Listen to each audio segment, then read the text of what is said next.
दोस्तों, आज हम बात करेंगे मारुति के बारे में। जैसा कि आप लोगों को पता ही होगा कि मारुति की बिल्ड क्वालिटी के बारे में तो पूरे इंडिया को पता है कि वो एक टीन का डब्बा ही है, यानी कि वो एक टीन का डब्बा ही है। मतलब कुछ भी ज़्यादा खास बिल्ड क्वालिटी नहीं। तक तो सिर्फ सुजुकी को हमारे इंडिया की जनता ही टीन का डब्बा बोल रही थी।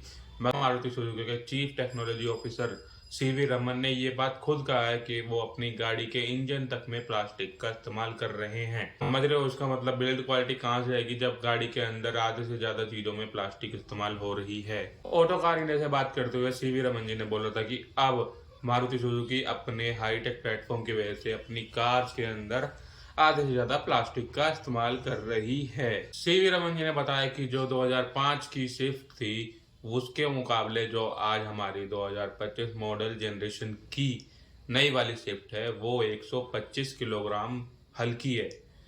मतलब समझ रहे हो, आज के टाइम की स्विफ्ट में ज़्यादा कंपोनेंट, नए नए फीचर और साथ में ही एड ऑन्स भी इतने सारे हो रखे हैं, उसके बाद भी वो 2005 वाले मॉडल से हल्की है। यहाँ तक कि उसका साइज भी ज़्यादा है, यहाँ तक कि उसकी बॉडी भी थोड़ी अपने 2005 वाली से। और उन्होंने ये भी बताया कि सुजुकी अपनी कार के अंदर फ्यूल टैंक भी अब प्लास्टिक का लगा रही है। यहाँ पे एक तरीके से कॉस्ट कटिंग लगता है, क्योंकि फ्यूल टैंक एक बहुत ज़्यादा इंपॉर्टेंट चीज है। अगर वो कहीं से भी लीक हुआ तो बहुत ज्यादा दिक्कत हो सकती है। और साथ में इंजन में भी प्लास्टिक के बहुत सारे पार्ट लगाए गए हैं, तो कार का वेट हल्का क्यों ना हो जब आधे से ज्यादा चीज प्लास्टिक की ही बन रही है। और जो हमारी 2005 मॉडल की स्विफ्ट थी वो 1000 किलो तक पहुंचती थी, लेकिन हमारी अब 2025 मॉडल की जो स्विफ्ट है वो हमें सिर्फ 825 किलोग्राम की ही मिलती है।